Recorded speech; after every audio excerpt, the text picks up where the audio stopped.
तो hey guys, what's up? नमस्कार, this is Shubhdeep and welcome to my YouTube channel which is lone riders. तो आज हम फिर से आ चुके हैं नए वीडियो के साथ और इस वीडियो में आज हम बात करने वाले हैं डिस्क ब्रेक्स इंस्टॉलेशन के बारे में। तो ये वीडियो बहुत ही ज्यादा रिक्वेस्टेड वीडियो है मेरे चैनल पे। तो इसी वीडियो में मैं आप लोगों को डिस्क्राइब करके बताने वाला हूँ कि कैसे आप अपने नॉर्मल साइकिल्स में या फिर नॉन डिस्क ब्रेक साइकिल्स में डिस्क ब्रेक्स इंस्टॉल कर सकते हो। तो अगर आप इंटरेस्टेड हो और अगर आपको मेरा ज्ञान लेना हो तो इस वीडियो को पूरा जरूर देखें। तो इसी के साथ लेट्स गेट स्टार्टेड।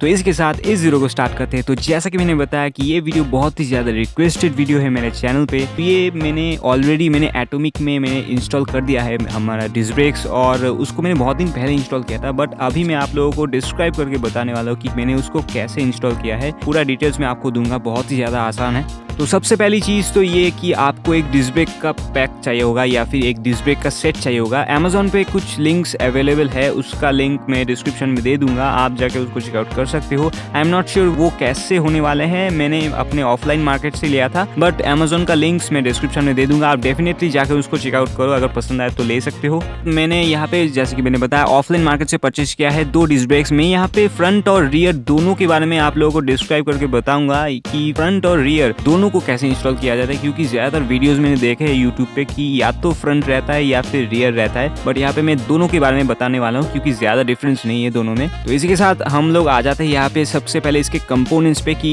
इसका जो सेट होता है, डिस्क ब्रेक्स का सेट होता है। अगर आप एक एक्सटर्नली इस पे इंस्टॉल करते हो तो एक सेट मिलता है आपको, तो उसमें क्या क्या चीजें आती है। तो सबसे पहले यहाँ पे अनबॉक्सिंग और अनपैकिंग कर लेंगे यहाँ पे। तो जैसे कि आप देख सकते हो पैकेट के अंदर से सबसे पहले हमें हब मिला है यहाँ पे। तो ये हब जो है ये आपके जो पुराना वाला हब है उसके साथ चेंज होगा, तो ये इसके बारे में हम बाद में बात करेंगे। और इसी के साथ साथ हमें यहाँ पे मिल जाता है हमारा कैलिपर। तो ये कैलिपर जो है इसकी वजह से आपका ब्रेकिंग होने वाला है। और उसके बाद यहाँ पे आ जाता है हमारा डिस्क, या फिर इसको रोटर भी कहा जाता है, कुछ लोग रोटर कहते हैं इसको, और या फिर हम डिस्क प्लेट भी कह सकते हैं इसको, जिसके अंदर आपका जो माउंट होता है, डिस्क का माउंट होता है, वो ऑलरेडी इंस्टॉल्ड आता है। उसके बाद हमें यहाँ पे इसका वायर्स मिल जाता है, और लास्ट में यहाँ पे हमें कुछ माउंट्स मिलते हैं जिसकी मदद से हम अपने कैलिपर को अपने फ्रेम के साथ या फिर हमारे फोर्क के साथ इंस्टॉल करेंगे। तो यही कुछ कंपोनेंट्स आपको मिलते हैं, इसी की मदद से आप अपने साइकिल में बहुत ही आसानी से एक डिस्क ब्रेक इंस्टॉल कर सकते हो। तो इसके साथ साथ एज यूजुअल हम लोग आज step by step procedures apply करेंगे कि सब कुछ कैसे करना है। तो स्टेप 1 जा चुका है अनपैकिंग में। तो इसी के साथ हम लोग आ जाते हैं स्टेप 2 पे, जो कि है हब इंस्टॉलेशन। कि आपको अगर अपनी डिस्क ब्रेक को इंस्टॉल करना है तो आपको सबसे पहले अपने हब्स को चेंज करना होगा। तो आई वोंट रिकमेंड कि आप लोग ये खुद से करो, क्योंकि ये थोड़ा सा मुश्किल चीज है। तो मैं रिकमेंड करूंगा कि आपके नियरेस्ट साइकिल जो शॉप होता है या फिर नॉर्मल जो भी शॉप है उनके पास आप अपने जो व्हील्स होते हैं, तो व्हील्स को सबसे पहले मैं बोल देता हूँ कि कैसे खोलना है, जो कि मैंने बहुत पहले भी बहुत सारे वीडियोस पे बताया है, बट फिर भी मैं बता देता हूँ अभी। तो जो नट्स होते हैं यहाँ पे व्हील्स के पास, जो कि 15 साइज के नट्स होते हैं, वो एक स्पैनर से या फिर कोई भी रिंग रेंचेस से आप इसको खोल सकते हो। अगर दोनों साइड से खोलोगे तो वो आसानी से खुल जाएगा। और रियर का व्हील जो है उसमें आपका चेन फंसा हुआ होता है, तो उसको अगर सबसे पहले आप लूज करोगे तो उसके बाद अगर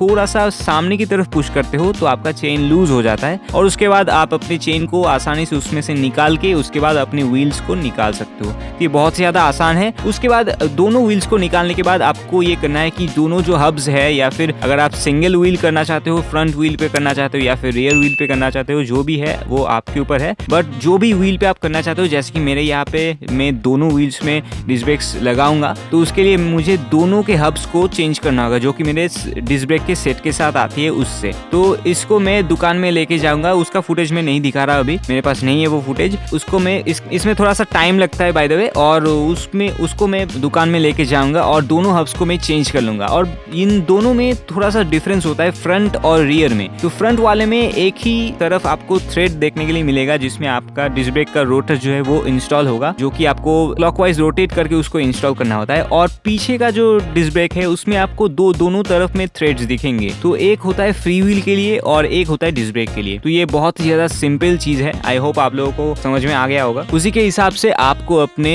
हब्स को रिप्लेस करना होगा। उसके बाद हब्स जब इंस्टॉल हो जाएंगे उसके बाद आपको अपने डिस्क ब्रेक्स को इंस्टॉल करना होगा। Means disc brakes in the sense disc plates को। तो उनको इंस्टॉल करने के सिंपली आपको उनको रोटेट करना होगा, टाइट करना होगा, क्लॉकवाइज रोटेट करना होता है। बहुत ही ज्यादा सिंपल है, रोटेटिंग फंक्शन है, बहुत ही ज्यादा आसान है, कोई भी कर सकता है इसको। और हाँ, ये जरूर याद रखना कि कोई भी ऑयली हैंड से या फिर कोई भी ग्रीस वाले हाथ से अपने डिस्क ब्रेक्स को ज्यादा टच मत करना। और अगर टच हो भी जाता है तो उसको बाद में अच्छे से क्लीन कर लेना, वरना आपका डिस्क ब्रेक अच्छे से काम नहीं करेगा तो एडजस्टमेंट पे आपको बहुत ज्यादा प्रॉब्लम आने वाली है। और इसके बाद आपको अपने व्हील्स को इंस्टॉल करना होगा। तो यहाँ पे एक दिक्कत आपको आएगी या फिर एक एडजस्टमेंट आपको करना चाहिए, जो कि है रियर व्हील के साथ। अगर आपका फ्रंट व्हील में है तो उसमें ज्यादा प्रॉब्लम्स नहीं आएंगी और मतलब फ्रंट व्हील सिंपली आपका इंस्टॉल हो जाएगा दोनों तरफ, कोई भी ज्यादा उतना दिक्कत नहीं आने वाला। बट ये रियर व्हील का जो हब होता है जो रिप्लेस किया होगा तो उसमें आपको शायद यहाँ पे एक एक्स्ट्रा यहाँ पे ऐसा एक माउंट देखने के लिए मिलेगा, जो कि डिस्क ब्रेक्स के लिए एक्स्ट्रा एक्सटेंडेड एक्सल दिया जाता है। तो उसके लिए यहाँ पे थोड़ा सा स्पेस है, बट मेरा जो फ्रेम है उसमें उतना स्पेस नहीं है, तो इसको मुझे निकालना होगा। तो इसको मैं सबसे पहले निकालूंगा। तो ये थोड़ा सा एडजस्टमेंट आपको करना होगा कि बीच में अगर कोई नट देना चाहते हो तो आप दे सकते हो। अगर ज्यादा स्पेस रह जाता है बीच में, मतलब फ्रेम आपका बड़ा हो जाता है और आपका बीच का जो स्पेस है वो अगर छोटा रह जाता है तो उसमें प्रॉब्लम्स आएंगी, आप अच्छे से टाइट नहीं कर पाओगे अपने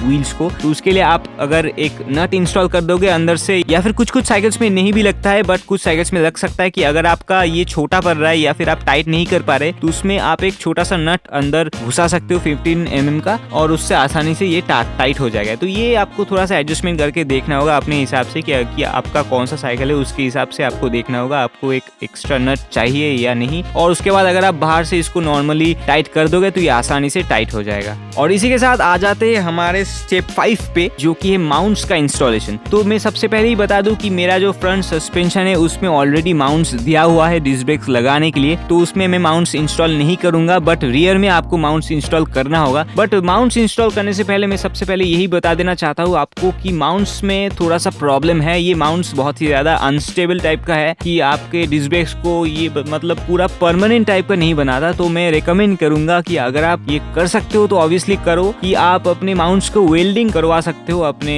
जो फ्रेम है आपका उसके साथ। तो उससे आपका डिस्क ब्रेक्स परमानेंट हो जाता है, मतलब उसमें कोई भी प्रॉब्लम्स नहीं आने वाली। वरना अगर आपका माउंट रहता है तो यहाँ पे आप देख सकते हो मेरे रियर माउंट में ये थोड़ा सा ऐसा हो जाएगा। ये राउंड तो रहता है बट बाद में जब इसका प्रेशर पड़ता है, क्योंकि डिस्क ब्रेक्स में बहुत ही ज्यादा प्रेशर आता है। मान लो कि आप बहुत ही ज्यादा स्पीड में जा रहे हो और बहुत ही हार्ड ब्रेकिंग आपने की तो उसमें ऑब्वियसली बहुत ही ज्यादा प्रेशर आता है। तो उस प्रेशर की वजह से ये जो इसका मेटल है धीरे धीरे बेंट होने लगता है। तो ये बहुत ही ज्यादा प्रॉब्लमेटिक है। आपको कभी कभी आवाजें भी आती है, जिसकी वजह से मैंने यहाँ पे ट्यूब्स लगा रखी है जैसे कि आप देख सकते हो। और फ्रंट में मुझे कोई भी ज्यादा प्रॉब्लम्स नहीं आती क्योंकि ये एकदम फिक्स्ड है। तो मतलब दोनों तरह से ही मैंने अपने डिस्क ब्रेक्स को इंस्टॉल किया है या फिर मैंने ट्राई किया है, तो इसीलिए मैं आपको बता सकता हूँ कि कौन सा ज्यादा बेहतर है। तो अगर आप वेल्डिंग करवा सकते हो तो जरूर करवाओ, तो उससे बहुत ही ज्यादा इंप्रेसिव रिजल्ट्स आपको देखने के लिए मिलेंगे।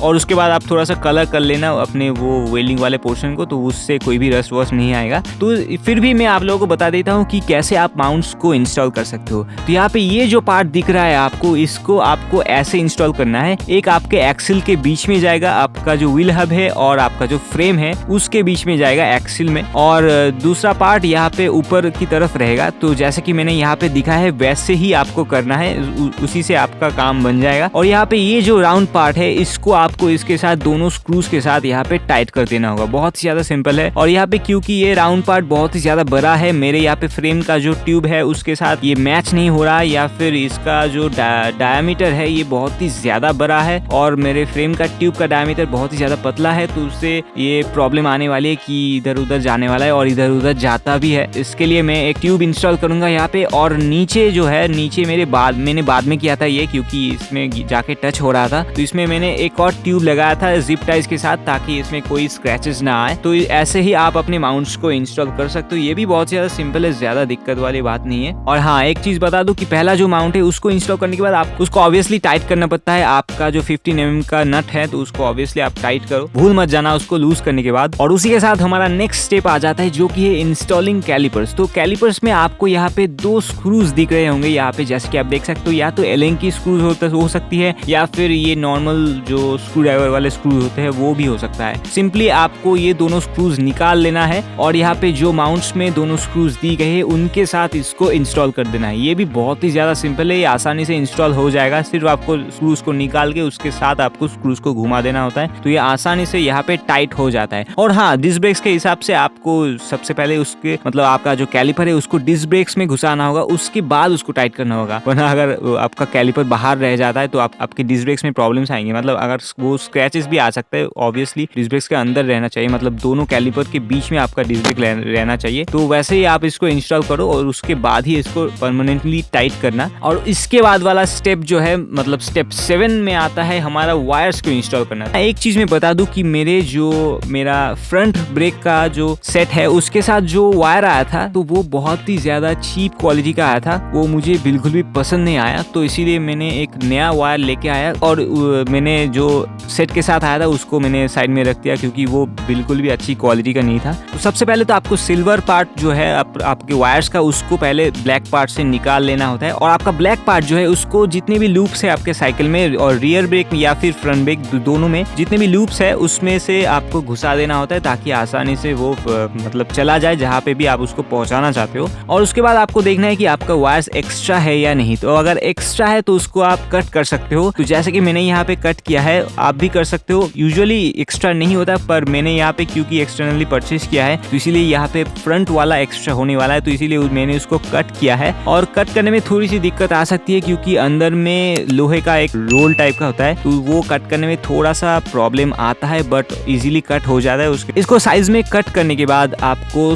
सिल्वर वाला जो वायर है उसको इंस्टॉल करना होता है। तो उसको इंस्टॉल करने के सबसे पहले आपका जो लीवर का एडजस्टर्स दिया जाता है उसके अंदर से अपने वायर्स को घुसाना पड़ता है। उसके बाद लीवर्स में अपने वायर्स का जो एंड पार्ट है उसको आपको माउंट करना पड़ता है अंदर की तरफ। और उसके बाद एडजस्टर्स को टाइट करके फिर से आपको अपने वायर्स को ब्लैक पार्ट के अंदर या फिर ब्लैक ट्यूब के अंदर घुसाना होता है ताकि आपका वायर्स जो है वायर की तरह रहे, बिल्कुल नेकेड ना रहे। और उसके बाद आसानी से आपको पूरे वायर के अंदर से इसको लेके जाना है और अपने कैलिपर्स पे इंस्टॉल कर देना है। तो कैलिपर्स पे इंस्टॉल करने के लिए जैसे कि मैंने यहाँ पे दिखाया है आप वैसे ही करो अपने कैलिपर्स पे। सारे के सारे कैलिपर्स मोस्टली सेम होते हैं। तो यहाँ पे एक छोटा सा स्क्रू दिया होता है जो नॉर्मल ब्रेक्स में भी होता है और उसके अंदर से आपको अपने ब्रेक वायर्स को घुसा के लाना होता है। और उसके बाद जितना भी आपको टाइट करने की जरूरत है उसको अपने ब्रेक्स के वायर्स को आप खींच लो और उसके बाद इन नट्स को टाइट कर दो। ये बहुत ही ज्यादा आसानी, या फिर स्क्रूज दिया जाता है उस स्क्रूज को आप टाइट कर दो। ये बहुत ज्यादा सिंपल है और आप ऐसे ही कर सकते हो। आप अभी के लिए आप नॉर्मली टाइट करो और उसके बाद लास्ट का जो पार्ट है जो कि है एडजस्टमेंट, उसमें हम लोग सब चीजों के बारे में बात करेंगे कि कैसे कैसे आपको सब कुछ एडजस्ट करना है। तो इसी के साथ आ जाते हैं लास्ट पार्ट पे जो कि है एडजस्टमेंट। तो यही सबसे ज्यादा इंपॉर्टेंट पार्ट होता है आपके डिस्क ब्रेक इंस्टॉलेशन का। तो एक ही चीज मैं बताना चाहूंगा, आपके जो कैलिपर्स है उसके पीछे आपको एक एलेंकी दिख रहा होगा या फिर एलेंकी स्क्रू दिख रहा होगा, तो इसके हिसाब से आपको एडजस्ट करना होगा। और उसके बाद डिस्क ब्रेक्स के ऊपर या फिर आपके कैलिपर्स के ऊपर दो स्क्रूज यहाँ पे दिख रहे हैं जिसको मैं अभी दिखा रहा हूँ यहाँ पे। तो इनको आपको सबसे पहले लूज करना होगा और उसके बाद कैलिपर्स को ऐसे फेस करना होगा या फिर ऐसे उसको सेट करना होगा ताकि वो अपने डिस्क ब्रेक्स के साथ ज्यादा रब ना हो। और जब आप उसको ब्रेकिंग करे या फिर ब्रेक्स को दबाए या फिर लीवर्स को खींचे वो आसानी से आपके जो डिस्क ब्रेक्स है उसको पकड़ पाए। तो इसके हिसाब से ज्यादा गैप भी नहीं रखना है आपको और उसके बाद ज्यादा टाइट भी नहीं कर देना है ताकि एकदम घिसता रहे आपका डिस्क ब्रेक्स जो है वो बार बार घिसता रहे और आवाजें आती रहे जब भी आप राइड पे जाते हो। आवाजें थोड़ी आ सकती है, वैसे डिस्क ब्रेक्स में थोड़ी थोड़ी आवाजें आती है बट वो ज्यादा प्रॉब्लम्स नहीं है। अगर आप ठीक से एडजस्ट करते हो तो उसमें आसानी से वो एडजस्ट हो जाता है। तो ऊपर वाले जो स्क्रूज है यहाँ पे उसको आपको सबसे पहले लूज कर देना होगा और यहाँ पे आप देखोगे कि इसका जो एंगल है वो थोड़ा सा शिफ्ट कर सकते हो ताकि वो आसानी से आपके डिस्क ब्रेक के हिसाब से एडजस्ट हो सके। तो उसके हिसाब से आपको अपने यहाँ पे कैलिपर को एडजस्ट कर लेना है डिस्क ब्रेक्स के हिसाब से। और उसके बाद आपको डिस्क ब्रेक्स और कैलिपर्स के बीच में जो गैप होता है उसको देखना है, उसको ध्यान में रखना है और उसी के हिसाब से सब कुछ टाइट कर देना है। और जब भी आप देखोगे कि यहाँ पे जो गैप्स है वो दोनों तरफ बिल्कुल परफेक्ट है या फिर एक तरफ अगर ज्यादा होता है तो आप जो पीछे वाला एलेंकी है उसको टाइट करके देख सकते हो। तो उसके बाद जब भी आपको लगे कि वो परफेक्ट है उसको आप आसानी से टाइट कर दो सब कुछ। तो ऊपर वाले जो आपका स्क्रूज है उसको आप टाइट कर दो। उसके बाद आप ब्रेक्स अप्लाई करके देखो कि कैसा रिजल्ट आता है। अगर अच्छा आता है तो आपका ब्रेक सेट हो चुका है। अगर वो आसानी से नहीं रुकता लगता है तो फिर से आप थोड़ा सा सेटिंग करो, उसको थोड़ा सा इधर उधर घुमा के देखो और एंगल्स चेंज करके देखो। तो इसी के साथ हमारा यहाँ पे डिस्क ब्रेक्स का इंस्टॉल खत्म हो चुका है। ये बहुत ही ज्यादा सिंपल है, ज्यादा मुश्किल में लेने की कोई जरूरत नहीं है। तो ये डिस्क ब्रेक्स के ऊपर मैं एक रिव्यू वीडियो लाऊंगा बहुत ही जल्द। ये नेक्स्ट वीक मैं इन डिस्क ब्रेक्स के ऊपर एक रिव्यू वीडियो लाऊंगा कि ये जो चीप डिस्क ब्रेक्स होती है या फिर अगर आपके साइकिल्स में डिस्क ब्रेक्स नहीं होता तो अगर आप इसको एक्सटर्नली यूज करते हो तो उसमें क्या रिजल्ट्स आती है, या फिर अगर आप इंस्टॉल करते हो तो उसमें अगर कोई प्रॉब्लम्स आती हैं, तो वो सब कुछ मैं उस वीडियो में बताऊंगा। इस वीडियो में नहीं बताऊंगा, तो ये वीडियो बहुत ज्यादा लंबा हो जाएगा। तो यही था मेरा वीडियो। आई होप आप लोगों को पसंद होगा या फिर आप लोगों को समझ में आया होगा कि ये आपको कैसे करना है। बहुत ही ज्यादा सिंपल है। अगर कुछ भी समझ में नहीं आया तो मुझे कमेंट सेक्शन में बताओ, या फिर कुछ भी अगर प्रॉब्लम है मुझे कमेंट सेक्शन में जरूर बताओ। तो इस वीडियो के लिए बस इतना ही। तो अगर आपको ये वीडियो पसंद होगा तो लाइक जरूर दबा देना, उसी के साथ मेरा चैनल सब्सक्राइब कर देना और घंटे का बटन जरूर दबा देना ताकि आपको नोटिफिकेशन सबसे पहले मिल सके। और अगर आपको ऐसे कंटेंट्स और भी देखने हो तो कमेंट सेक्शन में मुझे जरूर बताओ। I hope you enjoy the video, और इसी के साथ इस वीडियो को यही पेंड करते हैं। तो दिस इज साइनिंग आउट।